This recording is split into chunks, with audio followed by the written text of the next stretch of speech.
And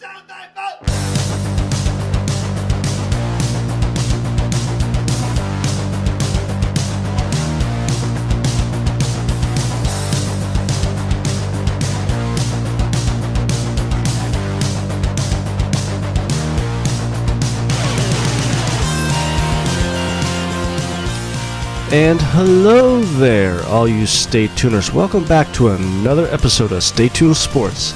Episode number 34 we're up to. How's everybody doing out there so far this week? Not too bad. The so-called storm that was supposed to hit us, in a way still did, but it was mostly ice. A lot of rain now, and then we're supposed to get some more snow, I believe, Sunday.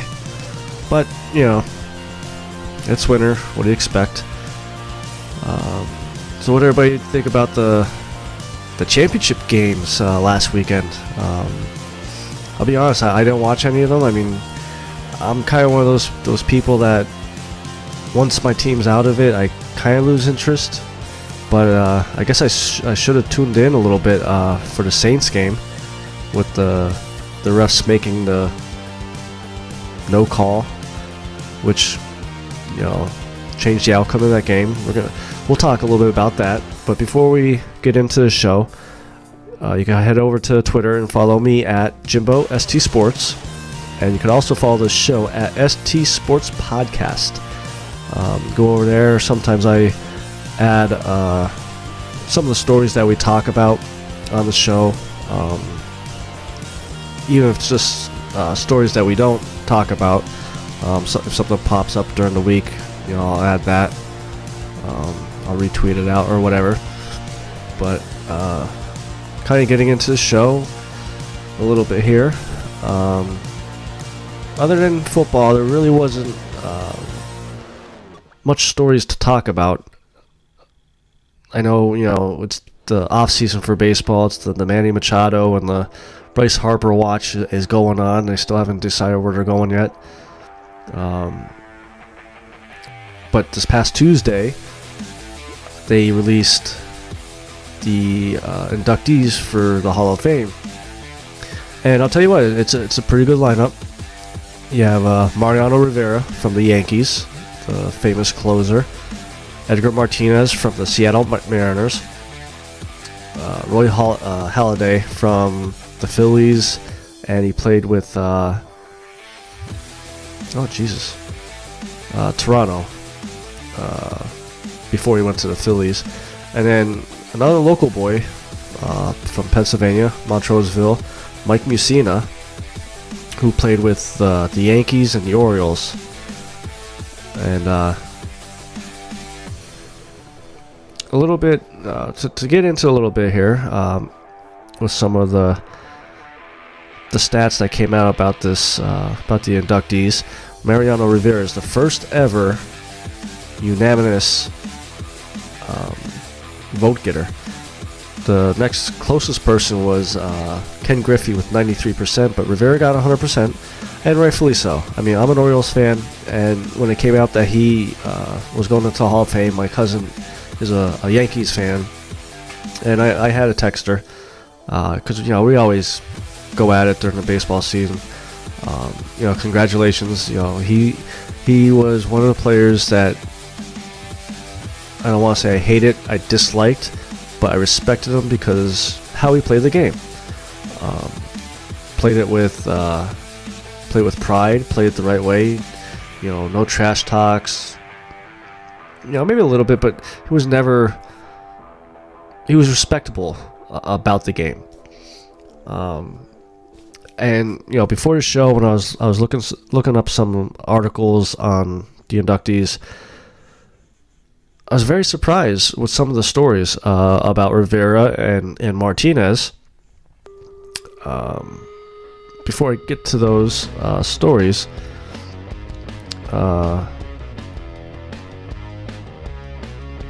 Martinez, you see these contracts coming out nowadays.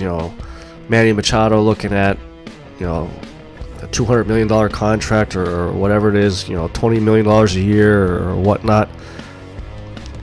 Edgar Martinez for Seattle Mariners, got signed to a $4,000 contract.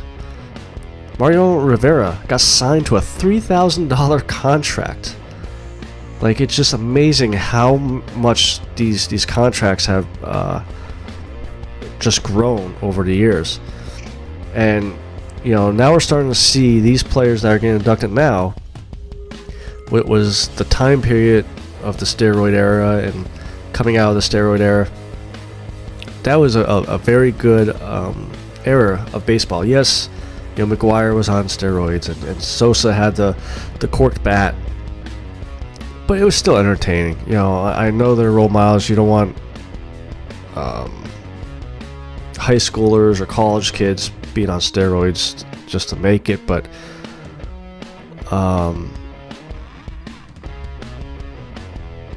some things about the voting process. So to make it into the Hall of Fame, you need at least 75% to be eligible or to get in. One player could get in, or it could be 7 players, as long as you're above that 75%. And Edgar Martinez actually was in his final year of the balloting, the voting, and he received 85% of the vote, which, I remember him playing, and I think he definitely deserved it. I'm surprised it took this long. Roy Halladay, who passed away going on 2 years now with that terrible plane crash, received 85% of the vote, and it was his first time on the ballot, just like Mariano Rivera too. Mussina's been on it a couple times, and he barely got past the threshold with 76%. So they joined, I think it was Harold Raines and I forget the other guy's name that got inducted as well. But still, Roger Clemens and Barry Bonds still haven't made it as well as Curt Schilling. Now, Roger Clemens and Barry Bonds obviously were the ones that got accused of steroids. They're still a way off. They got 57 and 56% respectively. I don't think they're ever going to make it. They only got 3 years left on the ballot, then they go to a different type of balloting. I just think the steroids accusations and the positive testings of it are going to really hinder them making it. Which, and again, it's a shame in a way that on one side that they had to take it, if they did take them, which everybody knows. I mean, if you look at Barry Bonds' rookie card compared to Barry Bonds' last card that he was on, he was taking something. It's terrible that they had to take that stuff, whether it be to come back from injuries quicker or whatever their reasoning was. But here's my only argument for them is, at least for Barry Bonds and the hitters that have been accused, it's all eye-hand coordination. It's a majority of eye-hand coordination when it comes to hitting. Steroids does not improve your eye-hand coordination. Yes, it makes you bigger and stronger to swing the bat faster, but you still gotta see the ball hit the bat. If you go on YouTube or any baseball videos, if you watch the batter, they look right down at the ball as it's hitting the bat. They're not looking up at the fence while they're swinging the bat or down first baseline. I mean, unless you're Chris Davis, and that's why you strike out all the time. But it still comes down to doing that. And for Barry Bonds and Mark McGwire and Sammy Sosa to break the home run records for single season home runs in a single season, it's still impressive. but I still don't think they're going to make it. Kurt Schilling, and Roger Clemens, two of the most dominant pitchers in the league at that time. And it's just going to be interesting to see in the next couple of years if they gain any more votes to be able to to make it into the Hall of Fame. So the one article I found on ESPN had some clippets of news, stats or stories about each inductee. So as far as Mariano Rivera, definitely one, if not the greatest closer of all time, had 652 saves over his 19-year career, helped the Yankees win 5 World Series. In the postseason, he finished 8-1 with a .7 ERA over 96 appearances. That's 141 innings he pitched. That is freaking impressive. Also had 42 postseason saves. I mean, what other closer out there can you say is better than him? I'm sorry, there's not. And this is coming from an Orioles and a Phillies fan who hates the Yankees. I mean, when he came in, you knew the game was on lockdown. He was going to win this. Very rare you saw him have a blown save. He obviously is going to be the head of that class, and rightfully so. Edgar Martinez spent his entire career with the Mariners. He won 2 batting titles and hit 312 and 309 home runs over 18 seasons. Again, I mean, just that period, 18 seasons with one team. Nowadays, with any of the sports, where do you ever see that? It's very rare, and same thing with Rivera with the Yankees. Very rare you see a player stick around. Roy Halladay finished with 203 wins, 105 losses, a career ERA of 3.38, playing 12 seasons with the Blue Jays and the Final Four with the Phillies, won 2 Cy Young Awards, one with each franchise, finished second 2 other times, threw a perfect game and tossed a no-hitter in the 2010 National League Division Series against the Reds, which I remember that one. It felt like a World Series game there. He's one of the last really workhorses as a pitcher. He threw 61 completed games, 30 more than the number 2 guy, who was CC Sabathia. Now, I mean, obviously the past 2-3 seasons, Sabathia hasn't been the dominant pitcher that he's been, but when he was a tough guy to hit against. Mike Mussina played 18 seasons, 10 with the Orioles, 8 with the Yankees. He was 270 and 153 with an ERA of 3.68 with over 2,800 strikeouts. Mussina was a 5-time All-Star and earned 7 Gold Gloves. This I was surprised. He never won a Cy Young Award, but came in second behind Pedro Martinez, which, again, one of the greatest pitchers of that time period too. Now, a little funny story about Rivera that I found on this article from ESPN.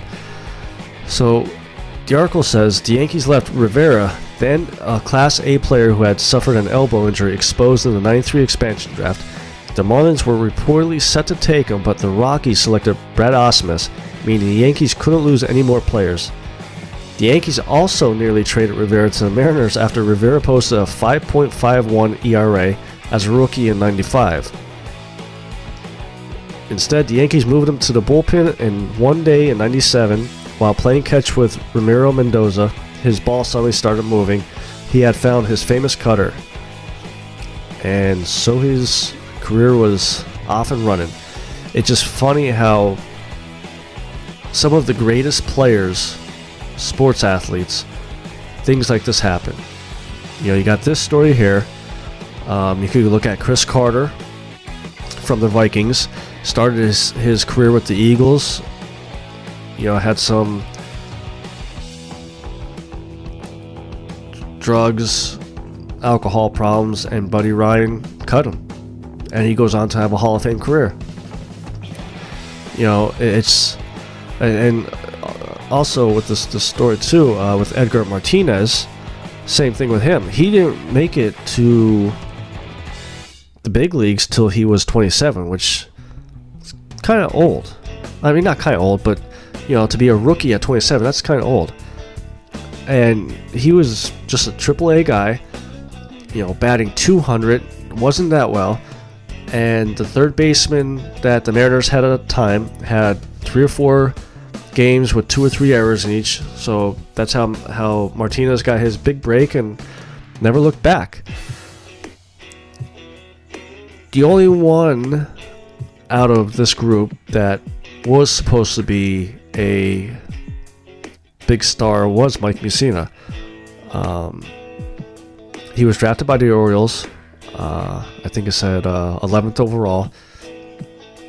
Went to Stanford, and coming out, they knew he was supposed to be a big star. Halladay was supposed to be a big star. He struggled in the beginning of his career, but bounced back. He actually got bounced all the way down to Class A before everything started clicking for him. So, to all those that are inducted, congratulations. But I will say, I was surprised about Mike Mussina. When he was a pitcher for the Orioles, I was still playing, I want to say, like 13-year-olds or going on to teeners. I always thought he was a good pitcher. I just never thought he was a Hall of Fame pitcher. And I don't know if it's because he was from Pennsylvania. I knew, the city that he lived in. I knew where that was. So, you just kind of think like, oh, why would he make it that far? But it's kind of surprising to see when you start looking at some of the stats and what he's done over his career for how long he played. I guess he deserves, and congratulations to him. Another future Hall of Fame athlete is Larry Fitzgerald of the Arizona Cardinals, who this past week came out and signed a new contract with the Arizona Cardinals, which it's a 1-year contract for $4.85 million signing bonus with an $11 million base salary, which he's been getting $11 million a year for the past 3 years. This will be his 16th season, and all with the Cardinals. Now, obviously, football is a lot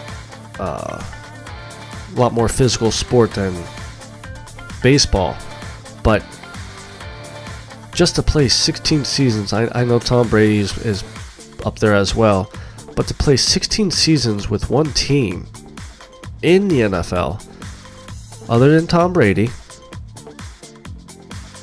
who's another player that's played that long? It's very, very rare you see anymore. But when this came out, I texted King. I saw King post something on Facebook or on Twitter. I forget which one it was. But I asked him, like, are we selfish fans for not wanting to see him retire? Because it's such a joy to watch him play. The consistency he always has. He's been, like I said, he's been playing 16 seasons, and I think this year was the first time he's ever not hit 100 catches and 1,000 yards receiving. Excuse me. I mean, that's something. With all these young receivers coming up, he's still producing good numbers. And even in fantasy football, for all you fantasy football players, owners out there. I mean, he's not your first round pick anymore, but easily a fourth receiver, maybe a third receiver, on your team.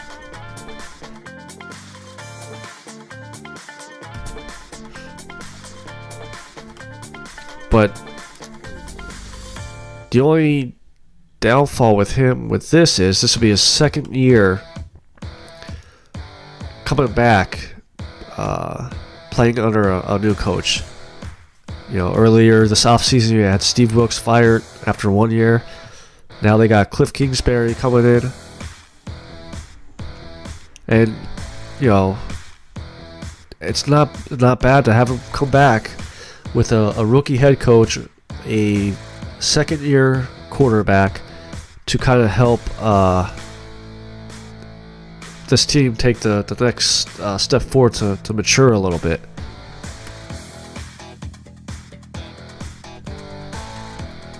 And again, with all the young receivers probably on the roster, help gel all the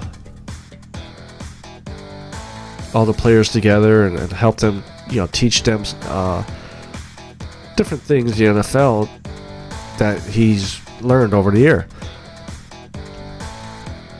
Now, like I said, he had 69 catches, 734 yards this past season, which still it's not bad, but it's not Fitzgerald numbers. He's going to be 36 when the next season starts. He's number 2 in career receiving yards behind Jerry Rice, not bad company. But he could also pass Tony Gonzalez on most career receptions. He only needs 23 more. So if all goes well with no injuries, he should destroy that. Even if he only gets 50 catches this year, I mean, he should do more than that. Not this past season, the season before that, the 2017 season, he became the oldest player with 100 catches in a season. I mean, it just seems like every stat that's out there, either he has a chance to break, or he did break, or he came close to breaking. I mean, this guy is obviously a first-time ballot Hall of Famer. And if he's not, then there's a problem with the voting process. So I'm going to be looking forward to watching him play next season with the Cardinals. I'm not sure if Philly plays them, but I'm sure they'll be on Fox, throughout the season somehow or sometime. Oops, excuse me. But the big elephant in the room, or I kind of touched on when the show came on, the whole New Orleans Saints non-pass interference call that should have been called, and everything that's coming with it. Everything from that night, the officials of that game had to get moved to the outskirts of New Orleans because they were being harassed at the hotels. One official was getting phone calls, harassing phone calls about it. And then earlier this week, I saw a New Orleans lawyer file a lawsuit against the NFL on behalf of the season ticket holders, saying that the commissioner needs to step up and take advantage of the one rule that's actually in the rule book that states that Goodell could, one of two things, change the outcome of the game. So in this aspect, say the Rams didn't win, that the Saints will be going to the Super Bowl, or tell both teams that they have to go back out on the field and play the last minute 49 of where that play that affected the outcome of the game. Now again, this article I have from ESPN. According to Rule 17, Section 2, Article 1, the Commissioner has the sole authority to investigate and take appropriate disciplinary and or corrective measures if any club action, non-participant interference, or calamity occurs in an NFL game which the Commissioner deems so extraordinarily unfair or outside the accepted tactics encountered in professional football that such action has a major effect on the result of the game. Now, the loophole of this rule, though, is, excuse me, I'm still trying to get over a cold I had earlier this week. Sorry, guys. Article 2 states the Commissioner will not apply authority in cases of complaints by clubs concerning judgmental errors or routine errors of omission by game officials. Games involving such complaints will continue to stand as completed. So, if you've been living underneath the rock, the play that has all the Saints fans upset over is the Saints had the ball, went to do a passing play. Drew Brees, went to pass the ball. The one Rams defender got beat by the Saints receiver. So the Rams safety, didn't play the ball at all and just basically plowed through the Saints receiver with the ref standing right there, and no flag was thrown. I mean, if you watch it, it was blatant that it was pass interference, that there was no ifs, ands, or buts. Was he looking at the ball? Were they tangled up? Or there was no ifs, ands, or buts. It should have been pass interference, and it was not called. And now, the whole pass interference should be reviewable. Is coming back up now, and I think it was past couple years it's been brought up. And the one argument against it being reviewable, I don't know if it was on TV, I heard it, or I read it somewhere. They said the NFL won't change it, or the competition committee won't change it because then it'll cut into sponsorship time. Well, here's a quick fix to that, and they've done this a couple times this year when there was a review. You do a split screen. When the refs are reviewing the play, have the little box watching them review it, and then have your Coca-Cola or your Pepsi commercial or whatever airing with the sound on. The sponsors still get their time. The NFL can start getting some of these plays correct. Another rule I think should be reviewable is roughing the passer, and it happened in the Chiefs game. The dude hit Tom Brady's chest with his arm. Now I know it's Tom Brady, so he's gonna get every call he wants, and they called roughing the passer. Like, come on! Like, this league is just getting so disastrous. It's almost unbearable to watch. You're trying to say that it's not fixed, and you're trying to protect the shield and all that. Plays like this with the Saints and with the Chiefs, it's making it look more and more look like it's fixed. You wanted a big market team in LA over the Saints. You want Tom Brady and New England in there, which is, I think, the third Super Bowl in a row he's going to. You gotta get these officials under control. I don't know. A couple years ago, I thought maybe if you went full time with referees, you get these plays fixed. But I think it's so far gone with the rules that I don't think full-time refs will fix it. And on top of that, with the whole Saints thing too, and with this rule, right after the game, the ref went up to Sean Payton and said they blew the call. So if the ref knew he blew the call, why doesn't the commissioner step in and either, like the rule says, change it so that the Saints are going to the Super Bowl, or replay this game? Now, everybody's probably going to say, well, if he says replay the game, there's not enough time. No, there is. Who's watching the Pro Bowl this week? That's what I thought. No one. You play it this Sunday or this Saturday. You play it this weekend. The last minute 49, probably about a half hour. Your sponsorships get some airtime.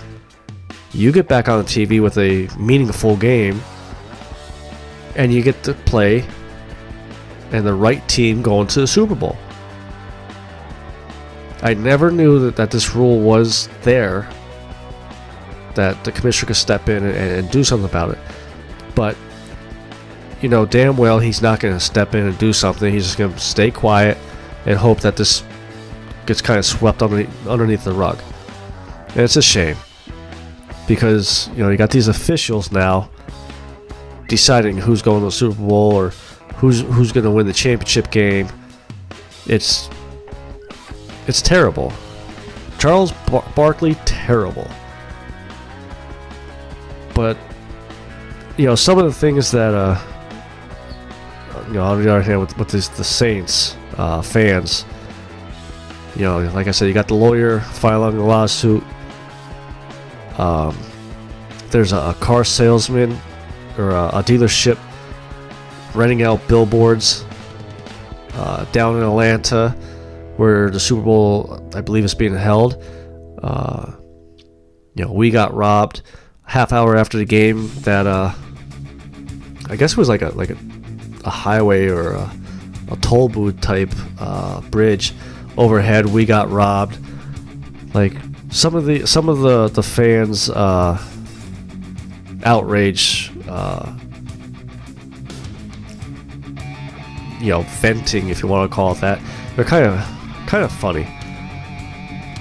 But I hope in the end, I hope the NFL makes this right somehow, whether it be making viewable penalties, which, like I said, I personally think roughing passers should be one of them.